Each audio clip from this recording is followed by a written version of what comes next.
Hey everyone, and welcome back to Frameworks. Today, we're going to dive into one of the most overlooked and misunderstood pieces of program design, and that is training cycles. Specifically, we're going to talk about the three most important phases of training: accumulation, intensification, and deloads. And these aren't just buzzwords, they're the framework behind outcome-based programming. So in this episode, I'm going to break down the physiology behind each phase, how to implement it across all client types, and how to align training with real life. So whether you're writing training programs for competitive athletes or busy professionals, this will sharpen your lens and simplify your planning. So let's get into it. All right, guys, let's get into phases of training. And before we dig in and we start talking about accumulation and intensification and deloading, I want to talk about just some biological truths. I want to talk about three things right out of the bat, just to make sure that we're all on the same page and we all understand what are we really trying to drive to, okay? What is the means to an end?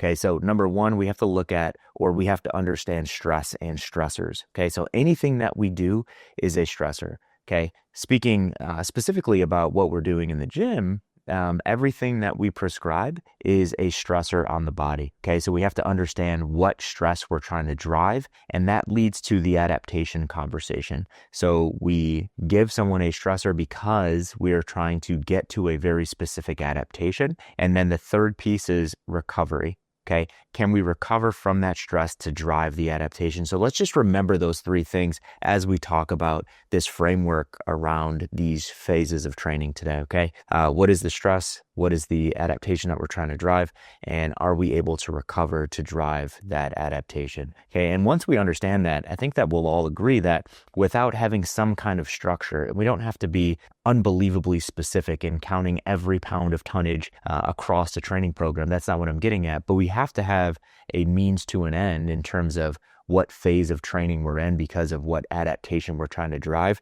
And there should be a succinct flow inside of a cycle of programming. Okay, so we'll dig into this more specifically when we get into the specific cycles, but I think you guys would understand what I mean when I say something like, trying to drive muscle growth across a training cycle, or, that's the means to an end. If the goal is to increase muscle mass, you're probably not going to see a heck of a lot of tough singles, right? Like maybe you hit that one time per week, but your program isn't going to look like tough singles every single day, because we know that although that is a particular adaptation that we're trying to drive, it's not the adaptation that we're trying to drive if the goal is to build muscle tissue across the cycle. So I think we're all on the same page when I say that, but I just want to lay that out there just to get started, okay? So we have to have some kind of structure around our program design, but that doesn't mean that we have to look at every single detail within the program design. Okay, there has to be characteristics inside the design. Okay, so every program that we build should answer this one question at the very least. What are we building toward? Okay, and then secondarily, what is the body ready to handle right now? And then we're going to get into that specifically when we go through these phases of training and who they're good for, and maybe more importantly, who they're not good for.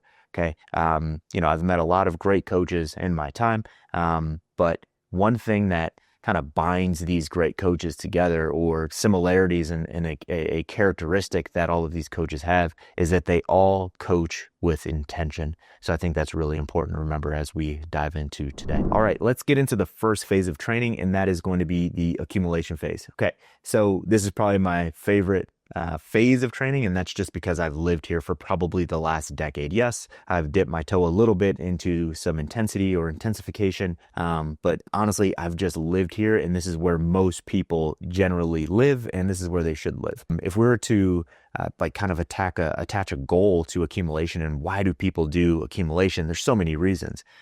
This is a great place to build the base. This is a great place to build movement quality, work capacity, structural balance, and build muscle tissue. Okay, so from a characteristic standpoint, volume is relatively high, intensity is relatively low, and the goal is to drive things like mitochondrial density, capillarization, connective tissue adaptation. All of those things, when we look at it from a physiological level, that's what we're trying to do, okay, in this phase of training. And obviously, I did say muscle building at the top of this, so this is where you're going to build a lot of your muscle tissue as well. Okay, so what we know about volume-based training is that it increases a very particular type of muscle fiber, and that is going to be type 1 muscle fiber. So when we start to think about muscle fiber and muscle fiber adaptation, we know that when we do high volume training, we're increasing type 1 muscle fiber in not intensity, but efficiency. Okay, so that's really important to know, because when we get into characteristics around energy systems training, I want you to remember that. Okay, so it also promotes neuromuscular learning and improved intermuscular coordination. So you'll hear terms like motor learning or motor control. That's just a fancy way of saying we want you to move better. Okay. So if the goal for your client is you want them to move better, they're probably living in accumulation, or at least they should be living in accumulation. When we start talking about program specific pieces in accumulation, we start to talk about, rep ranges. We start to talk about how many sets you're hitting in tempo and all that. And I don't really want to go here because I don't want to pigeonhole accumulation into like, you got to stay within this rep range. But generally, from a principle standpoint, if you're in an accumulation phase, you're probably going to be somewhere in that like 6 to 12 plus rep range. Okay. And then when we start to talk about tempo, right, or how slow or fast you're moving through your movement. So when I talk about tempo, I'm just going to say 4 numbers. All those 4 numbers mean is the first number is the way down, or the eccentric. The second number is the pause at the bottom of the movement or at the end range of the movement. The third number is going to be the concentric, or the way up. And then this fourth number is going to be the pause at the top, or the finish of the concentric of that movement. Okay, so with that in mind, tempo considerations are really based on the goal. So I'll give you 2 polarized examples. Okay, so example number 1, my client cannot move at all, and I just need to teach them how to move, i.e. I'm working on motor learning or motor coordination. Tempos are going to be really slow, really controlled. Maybe you're pausing at end ranges to really, timestamp the brain, like this is where we should be in these ranges of motion. And it goes without saying, but they should be moving well, right? You don't want to timestamp in bad movement patterns. But if the goal is motor control or motor patterning, we're probably looking at a tempo of like 3-2-1-1 or a 3-1-1-1 or like a 3-1-X1, right? Something like that. And when I say X, that just means exploding, explosive intent. Okay. So that's a lot different than if I'm just trying to build muscle tissue. So if I'm hitting a set of 12 or 15, and the goal is to build muscle tissue, I don't necessarily have to go 3-2-1-1. I can just go at like a 2-0-X1 or a 2-0-X0 even, right? Because the goal is just to pump as much blood into that muscle tissue as possible. Okay, so tempo really depends on what the end goal is. And so does rest. So if we move to rest, we might be in the like 60 to 90 second range. If the goal is, if we're supersetting, bicep curls and tricep extensions or something like that, we might be in that like 60 to 90 second range. But if the goal is not muscle building and the goal is to improve motor patterning, we might be like 2 minutes plus, just so that we can really rest, recover, allow our brain to come back, and not train tired. When we start to think about aerobic work, let's just think higher aerobic work. So for our CCP coaches out there, think MAP 9 to MAP 7. Obviously MAP 10 is always in there, but MAP 9 to MAP 7, or like base aerobic work. And the reason why we would bias this work, and it doesn't mean that you can't do more intense aerobic work, we would bias this work because we would want to allow some time for recovery of the muscle tissue. So remember at the top, I said, remember that we're training type 1 muscle fibers. Aerobic work does that as well. Okay, so when we do long, sustained, slow aerobic work, we're training the same muscle fibers for efficiency that we're training in resistance training. So we can kind of get like some interference if we're training like MAP 1 in a hypertrophy phase. So if the goal is to, tear as much muscle tissue as possible in resistance training, and then when I go to aerobic training, I'm doing like really tough 30-second intervals, and I'm doing that 2 to 3 times a week, it's just going to be interference at the end of the day. So you really want to bias longer, slower aerobic work when we're working in accumulation. Okay. So from a coach's standpoint, new clients start here. Okay. So and I say that because new clients that are beginners, I should preface it with that. Beginners start here and they just live here until they get out of that beginner phase. A lot of beginners are just learning to move. Why take someone that's learning to move into a quote unquote intensification phase, which we'll get to in a second, and ask them to lift as much weight as possible? We don't want to do that. We want frequency to be really high. We want them to move great over a long period of time. We want tempo to be there, so on and so forth, so that we improve motor coordination and motor patterning. So new clients or beginners are going to start here. And then even at the tail end, when we start getting to advanced folks, they're also going to live here because intensification is just going to hurt too bad. And the recovery is just going to be way too extended for that when someone can really light up that light bulb. So new people stay here, advanced people stay here. And then intermediates, they kind of just, they play with intensification as well as accumulation, maybe like 50-50, because they need to learn how to lift heavy as well. Okay. This is where sustainability is really found, okay? And by sustainability, I don't mean like aerobic sustainability or anything like that. I mean, when we start thinking about, I want to train for life, functionality, longevity, all of those words, we should be doing a lot of accumulation. We should be doing a lot of reps, a lot of opportunities to get better. Exercise selection is going to be really varied, and we'll get into specific exercise selection in the application phase, but first phase of training is accumulation. The next phase of training is the intensification phase, and I think a lot of coaches make just terrible mistakes by putting people into this phase too early. Okay, so the goal of an intensification phase is to express one's strength. If someone doesn't really have strength, i.e. a beginner, it is just a mistake to throw them into intensification phases. I think you're just wasting time.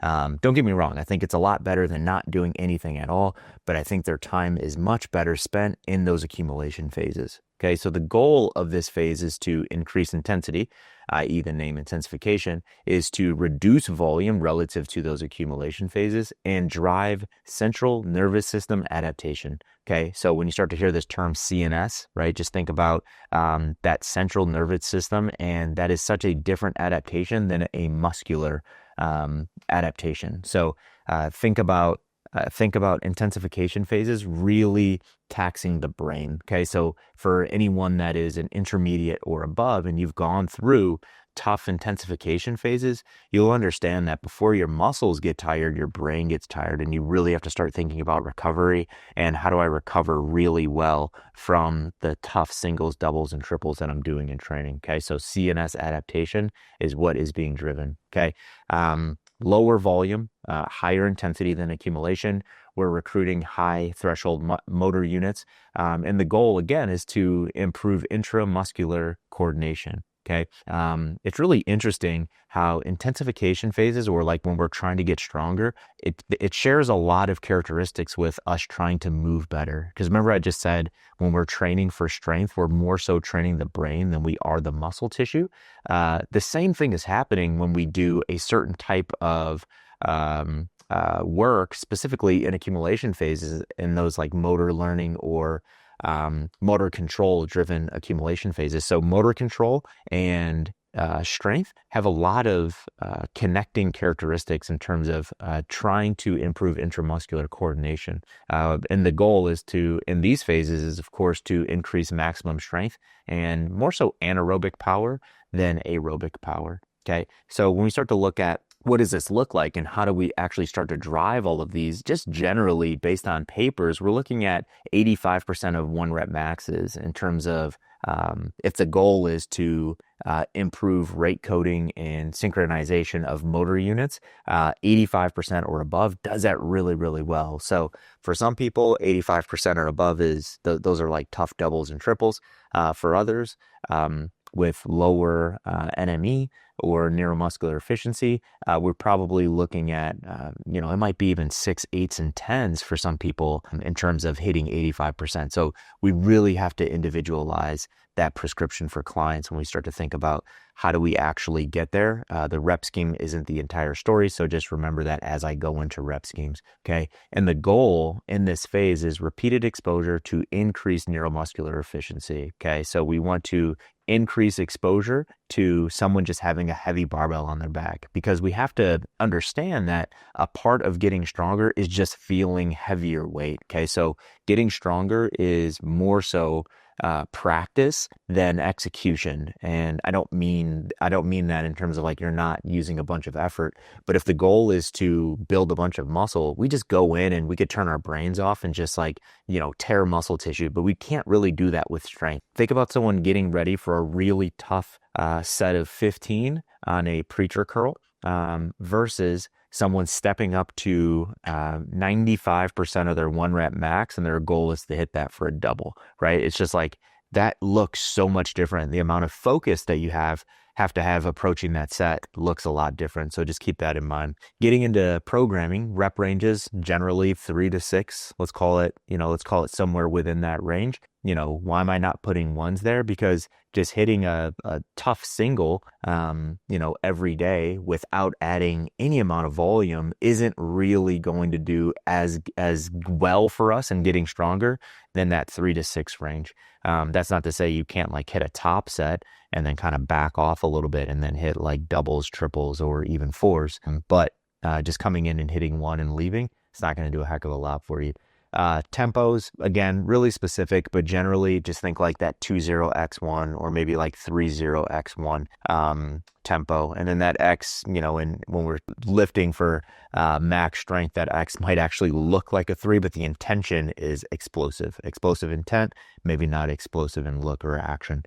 Rest, we want to rest a long time. So rest times here, let's think 3 to 5 minutes. We want to make sure that we're rested and we're recovered before we go back for that next set. And then in terms of aerobics and what kind of aerobics we're going to put into one of these phases, for our CCP coaches, think map 5 to 3 intervals for aerobic or even anaerobic crossover, really, when we start to get that low in the map continuum.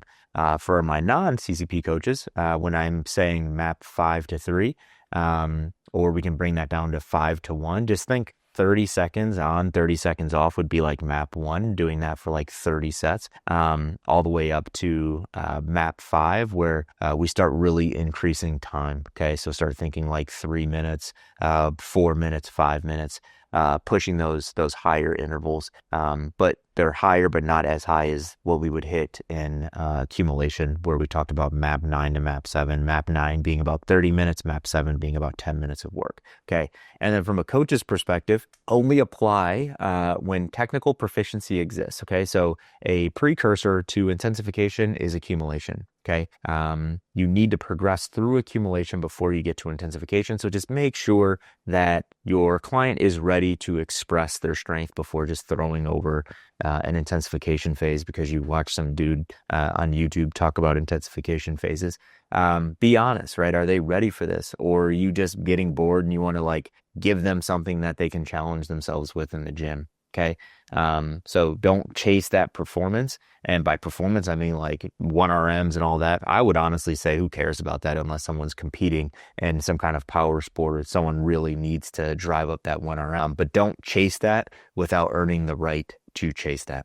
All right, this next phase of training, I think it's probably the least important, honestly, and this is the deload phase. And I'm saying this as it relates to just training the general population. I think deload phases are extremely overrated when it comes to just training the everyday person that's, hitting the gym 3 to 5 times a week and they're kind of sub-maximal on a daily basis and they're not reverse engineering to like perform. Okay. So what is the goal here and why am I talking about it then? I'm talking about it because I think it's a really good opportunity to kind of rest assured that most of our people are getting enough rest in life, right? Like we have normal life deloads. Okay. So if someone goes on vacation for 5 days, what is that? That is a deload, right? maybe there's other stressors that are high, but you don't need to like get them back from vacation and then like decrease volume and make sure that they're deloaded and ready to go into the next phase of training. But the goal of deload is to reduce total load to allow recovery and adaptation. Okay. And again, I just argue that I think that's just naturally happens because life naturally happens with people that are just training for life. Okay. So, we go through phases where volume is low, intensity is low. Like I talked about the vacation piece, but there's other pieces as well where someone might come in, week 3 of week 6 of your training program, and they're just not feeling awesome, right? And what we need to do is we need to teach people how to naturally deload and not be in a rush to adapt. Okay, so we talked about those characteristics at the top, right? Stress, adaptation, and recovery. Sometimes the plan doesn't go the way that we want it to go in the middle of the plan. And we have to be okay with just like hitting pause and just allowing for a week of low volume, low intensity. You can still stick to the plan. Let's do the same exercises, but maybe we're just like deloading everything by 50%. Maybe it's volume, maybe it's the intensity, maybe it's a combination of, okay? But the goal of this would be to protect the CNS, protect the joints, protect energy systems that are just under chronic overload. And sometimes it's just protecting the brain, and just people are just tired because life is, catching up to them. And it's just like, hey, let's not allow, the time in the gym to just exacerbate our problems and stressors that we have in the real world. Okay. So let's just make sure that we're not overemphasizing deloading with general population, but let's allow for us to, be malleable in the middle of a training plan as well. Okay.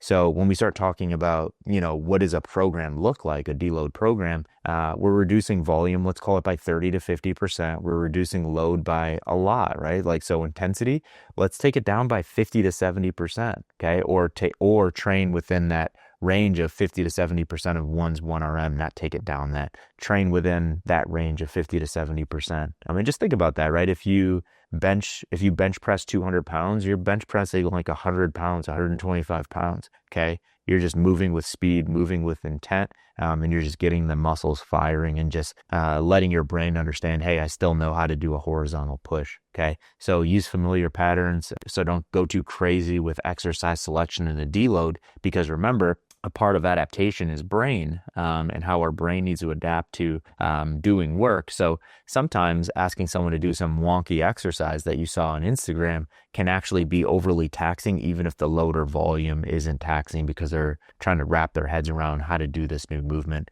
So use familiar exercises, decrease map work or aerobic work, or shift to just like long and easy map 10, zone 1, maybe touch some zone 2 stuff. Style work for just call it let's say the means to the end here is active recovery. You're doing aerobic work so that the person can recover better. I think that verbiage will probably allow you to wrap your head around why you're doing aerobic work. You're not doing it to become more aerobically fit. You're doing it so that the person can feel better after that session and then next week when you get back into it. Okay. So if you are working with someone that just really enjoys having these program deloads, cool, give them to them, right? So every 4 to 6 weeks, or, use their life signals, sleep, mood, performance, so on and so forth. If that stuff starts dipping, maybe it's just like, hey, I'm going to get in front of this and we're going to have a deload. And sometimes just giving someone a deload calms their brain, and they might not be working overly hard in the training program, but because their brain's like, I'm going through a deload phase, it kind of just calms down and relaxes, right? So deloads equals, let's call it like calm weeks, right? Calm weeks. And when you give it to people, just say, hey, it's a part of the plan and I'm setting you up to catapult next training cycle. Or you can use these deloads as transition phases between one training cycle to another training cycle. But I will say one more time, I don't think that most people need deload phases planned, but feel free to give it to your client if they deal well with them or if they just want them in their program design. Okay, so let's talk about how you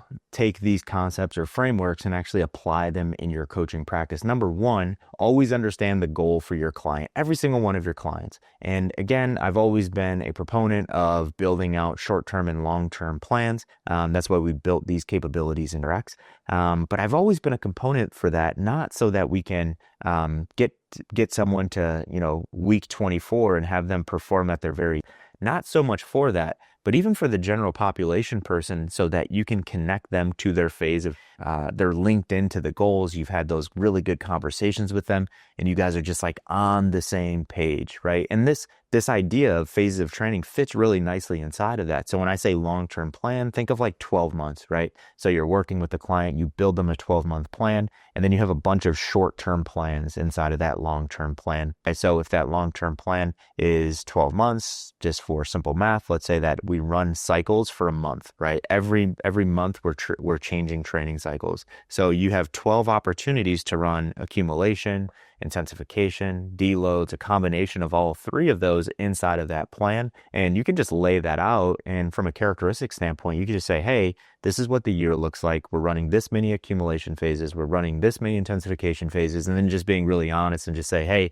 this is the game plan, but it definitely won't play out like this. We're going to try to stick as close to this as possible, but life happens. Maybe you're not adapting the way I want you to, and I change the plan, whatever the case is. But this is the game plan to start. That really allows you to be more efficient as a coach. That allows you to connect that program design to that client and get them more engaged. And then it also gives you the ability to match phases to real life context. Okay. So if you know that someone's going through a stressful season, okay, let's say the holiday season for your clients are really stressful, probably not a great idea to take them through intensification through the months of November, December, right? So it's like, just build that long term and just game plan out. Here are phases of accumulation, right? And then you can get more specific as you get closer there, but it's like, I'm doing accumulation there, right? If you do have a client that's really motivated, they're really dialed in a particular season, maybe that's a great time to give them some intensification. It doesn't have to be 4, 6, 8 weeks. Maybe it's just a couple of weeks, right? 2 weeks, we're going to get after it. Intensification and resistance, intensification and energy systems training. And then we might back off a little bit, deload, right? Quote unquote, and then take them into that next accumulation phase, right?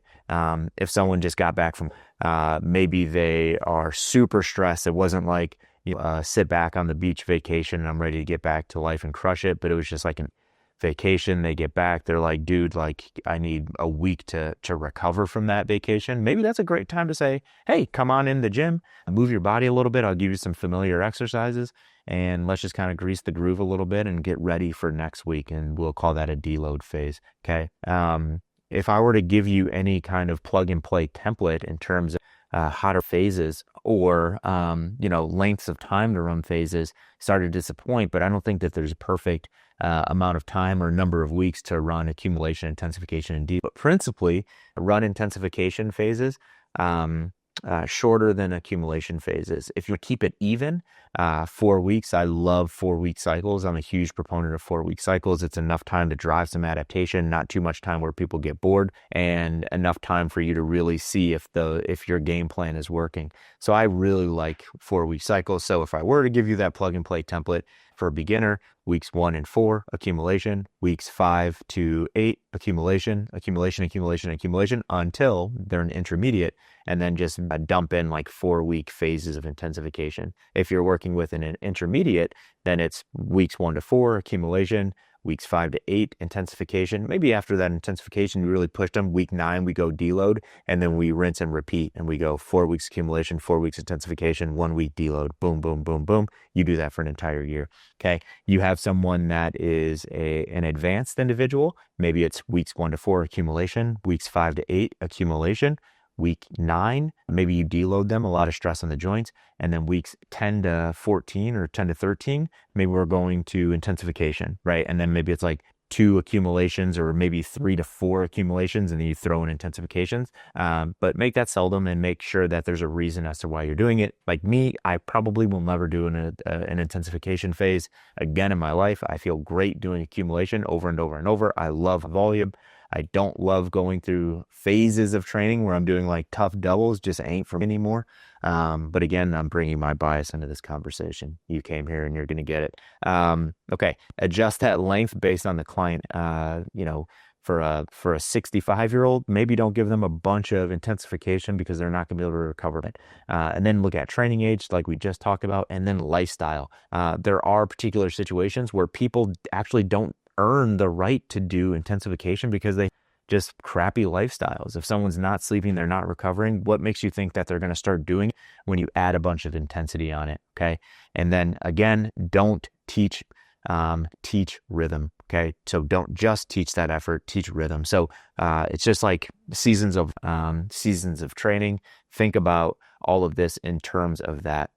Connect your your client to the training goal or the means to an end, and use that as to build in seasons that might just align with their seasons of life. I think there's some really cool stuff that we can do there. Coaches talk a lot, and they don't dig enough into seasonality, I don't think. This doesn't only relate to seasons of training, though. Just think about life. What if we change the way that we train based on kind of the season of life that we're living in? If you guys kind of get what I'm going down. So I think there's some really cool stuff that hasn't really been dug into in terms of how we can do. But just keep in mind that all of you are kind of their own N=1. And even if you've been doing this for a really, really long time, just understand that every individual is going to be really different in terms of the stress that they can recover from and adapt to. Okay. So that's it. These 3 phases of training: accumulation, intensification, and deload, are the main phases of training. We can get ultra specific and start getting into like competition, pre-competition, but that's not the name of the game here. We're more talking general population.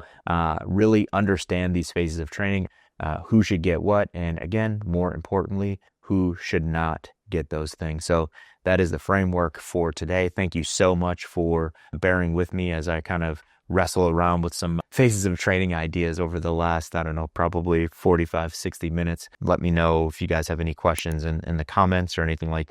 Would love to spark some conversation. And I want to say thank you for CoachRx and the CoachRx podcast network for putting this whole thing together and allowing me to speak into a camera on a weekly basis and making me sound somewhat proficient in these conversations. But appreciate it, guys, and I will see you next time.